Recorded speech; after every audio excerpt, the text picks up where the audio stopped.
kesulitan terbesar di para pembudidaya adalah depan mata mereka. Bisa gak ngerawat ikan 1000 panen sesuai dengan harapan?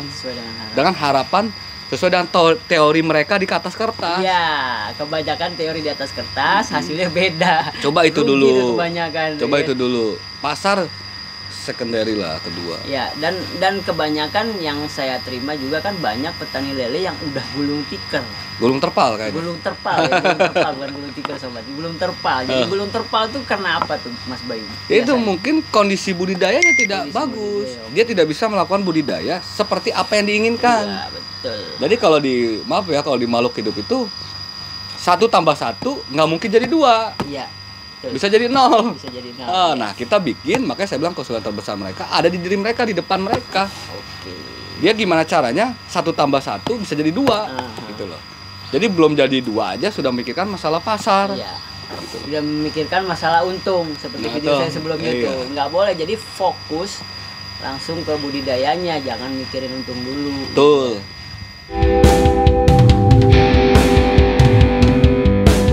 Petani, petani, petani rakyat, petani magma. Nah, untuk sekarang nih Mas Bayu ini kan udah cukup lama ya. Prestasi yang udah Mas Bayu raih itu apa sih? Ini prestasi mas saya biasa Ini aja. yang saya tunggu. Ini prestasi mas saya biasa aja. Kata aja nih, dengar Mas Bayu ini aja adalah juara 2 nasional dan itu untuk kategori apa Mas? Penggerak wirausaha berprestasi. Menggerak wirausaha berprestasi. Itu gimana ceritanya tuh? Itu memang lagi ajang ini di. Iya. Sebenarnya adalah ajang lomba. Ajang lomba ya. Ada di kementerian. Nah, Tahun kebetulan berapa itu Mas? 2018. 2018. Oke. 2018. Dan sebenarnya saya ke sana situ Enggak apa-apa, masuk aja sih. pikir saya udah lawan seluruh Indonesia nih. Iya, itu dia. Lawan seluruh Indonesia. Dan saya optimis, saya yakin. Saya pengen ngegaung bahwa budidaya lele itu harus dikenal gitu.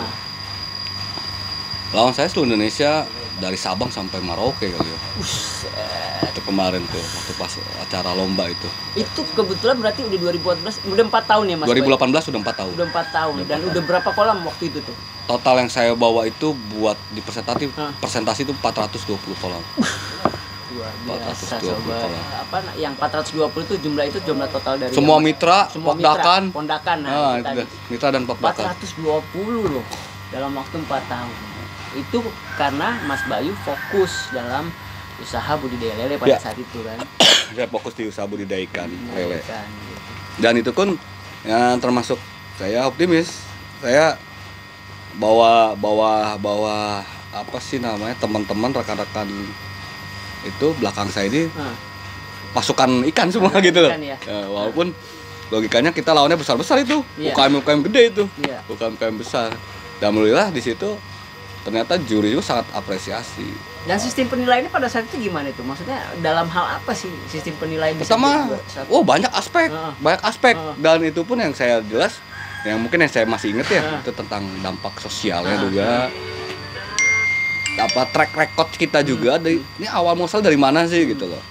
Apakah dari usaha udah keturunan atau bukan gitu ya. Dan berbagai macam aspek lah Mas Henry. Karena juri itu banyak banget ya, juri banyak banget. Dan itu nggak disangka-sangka ya Mas Bayu sendiri? Di saat saya ketemu lawan, saya nggak, emang tipe saya itu perang itu di dalam gitu. Di luar saya nggak mau. Iyalah. Apa sih namanya ngobrol gini kan ada. Dan saya sebelum apa namanya nggak tahu ya, ini mungkin bisa dimasukin lah buat teman-teman yang lomba. Kalau mau lomba jangan face to face dengan lawan dulu, tapi pelajari dia dulu di luar. Kita punya internet ya, nah itu dia. Cari informasi tentang orang ini. Tentang lawan kita. Nah kita lawan kita. Tapi setelah pengumuman saya ngobrol, ngopi bareng gitu. Yang dibilang awalnya sombong, ya jadi akhirnya kita dekat gitu loh. Dan waktu itu juara 2 nasional. Berarti juara satunya itu wilayah mana Mas? Kita Malang. Kita kalah saya kalah dengan mall UKM. Dia punya mall yang isinya barang-barang UKM semua. Dan saya akuin dia banyak banyak apa pendukung dari dinas-dinas terkait di sana. Kita koboi. Beda kita koboi. Buat dapat rekomendasi saya susah. Oh gitu ya. Harus ke bener-bener susah lah buat ke Jakarta itu. Untuk wilayah Cirebon deh. Tapi setelah kita menang kita dipanggil ke Jawa Barat akhirnya. Sekarang nih harusnya pemerintah mendukung dari awal ya gitu. Karena apa sih nih budidaya ikan lele apa sih? Mereka pada ngemain apa sih budidaya ikan gitu.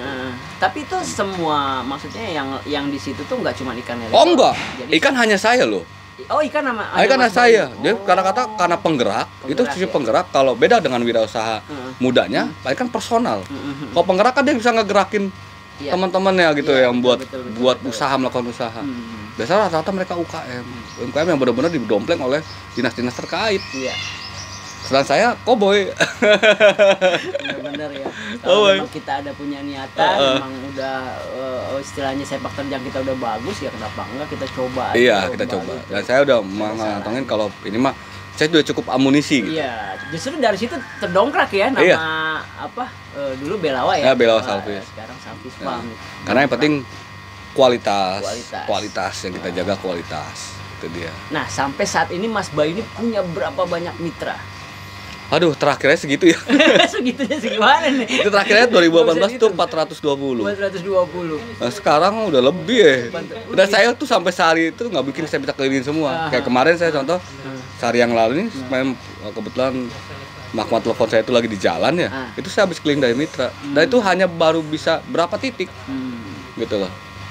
Tapi enjoy lah. Iya. Dan itu membangun mitra tuh sebenarnya dari pas tahun pertama apa tahun kedua? Tahun kedua mitra itu pertama dari Pokdakan dulu. Pokdakan harus punya mitra di teman-teman di pembesaran. Artinya ya kalau di lele lah komunitas lah. Komunitasnya. Gitu loh. Jadi sobat semua kalau mau maju ya ikut aja dulu komunitas ya kan. Iya. Nanti kan ketemu sama orang-orang peternak lele. Bisa nyari edukasi tentang sebenarnya guru lele itu banyak. Guru lele itu banyak. Gak ada gurunya sebenarnya. Iya. Guru lele itu banyak dan tinggal cari yang kira-kira enjoy dan bisa jadi mentor kita nih gitu. Iya, itu aja. Untuk masalah kemitraan tadi, poin yang paling penting dalam membangun kemitraan itu apa Mas Boy? Pendampingan. Dan ternyata mitra saya sekarang juga sudah bisa banyak yang jual sendiri.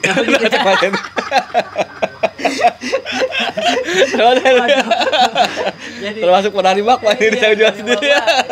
Malah dia minta ke saya nih masalah sekarang. Ya enggak lah, kita kan juga sama-sama ya berinovasi namanya petani atau peternak lele ya, terutama saya. Betul, saya setuju lah. Saya setuju sekali. Punya inovasi yang memang kadang beda dengan Mas Bayu ya. Ya kan kalau saya ngikutin Mas Bayu nggak mungkin karena pergerakannya udah cepet gitu loh, mitranya udah banyak gitu. Ya, gimana caranya nih? Bagaimana saya membantu para petani? Kalau saya nih ya sobat, jadi bagaimana saya membantu para petani supaya nilainya itu lebih daripada apa yang dihasilkan. Makanya saya membuat produk olahan. Betul. Gitu.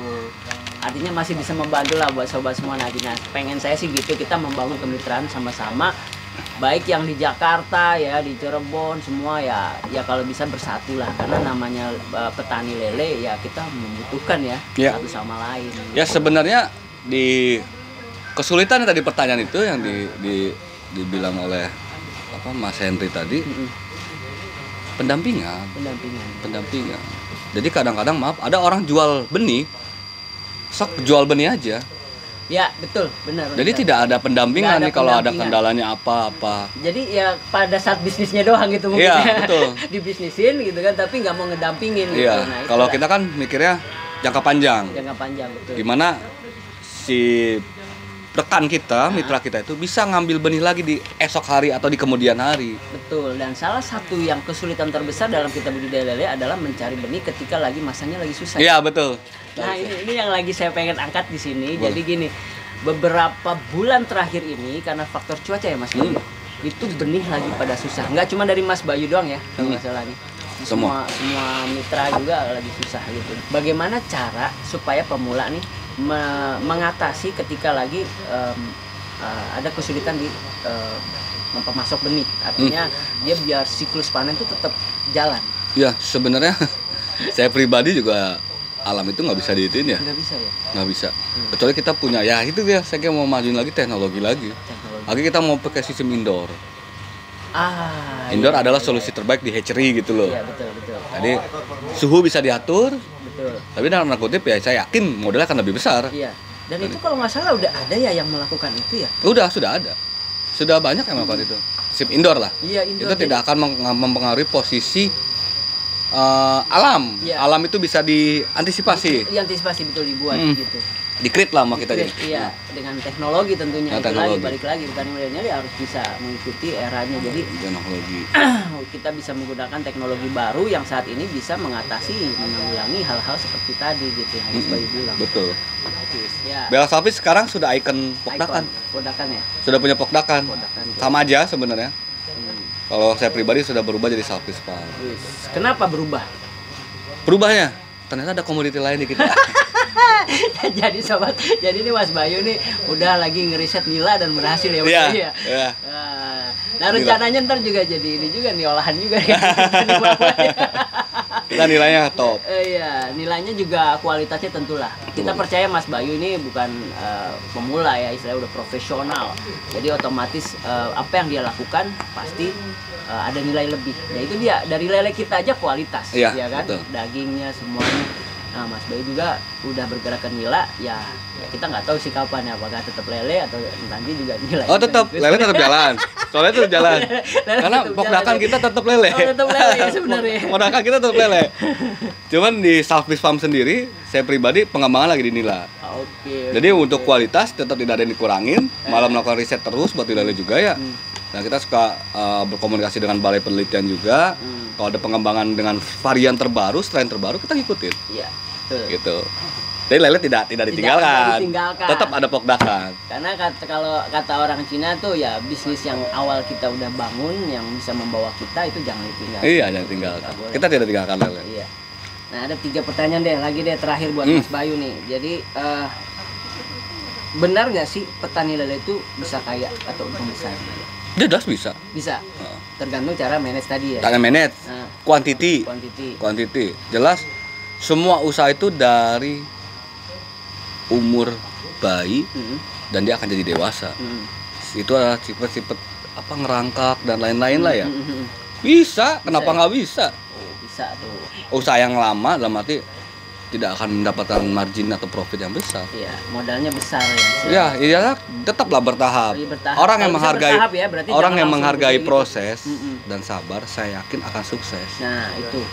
Jangan langsung mentang-mentang modal gede, nggak punya ilmu, main langsung buat Iya. 100 kolam. Wah, udah Makanya orang yang menghargai proses, Nah. terus dan sabar akan sukses gitu aja. Itu tipsnya tuh dari Mas Bayu. Itu dia. Melanjut masalah sukses, berarti rahasia sukses budidaya lele apa? Benar. Rahasia sukses. Suksesnya? Nah, Suksesnya kalau saya pribadi mah harus sabar. harus sabar. Itu aja. Jadi namanya kita menyiara makhluk hidup, pasti namanya ada kematian. Betul. Pasti ada kematian.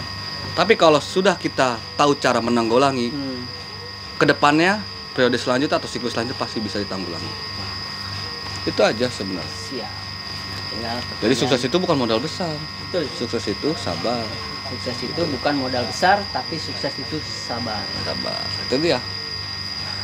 Pertanyaan terakhir yang agak ya sensitif. Berapa omset Mas Bayu per bulan di usaha budidaya lele? Omset saya mah kecil. Aduh. Buat ini nih, buat apa motivasi buat sobat Omset semua? saya masih kecil. Gitu. Buat Per kalau lihat bulan. pembukuan di aplikasi saya, karena kita pakai aplikasi juga sekarang. Keren ya. Saya aja belum. Saya mesti belajar Kecil. lagi dari mentor saya. Omset saya kecil, Nah. masih kecil lah. Karena kita sistem kemitraan. Kalau saya pribadi Salvage Farm itu di angka standar di 60 lah. 60 juta per bulan. Itu omset kita. Dari sedemikian banyak pengalaman yang Mas Bayu dapatkan. Itu pribadi ya, Pribadi. pribadi Salvage Farm ya. Salvage Farm. Di luar mitra ya. Di luar mitra itu 60. Karena mitra itu masuk ke proses. Berarti ada lagi dong. Dari kemitraan ada lagi sobat. Itu baru pribadi, luar biasa. Coba itu sendiri aja lah. Kalau ini masalah sensitif jangan nggak berani nanya lebih.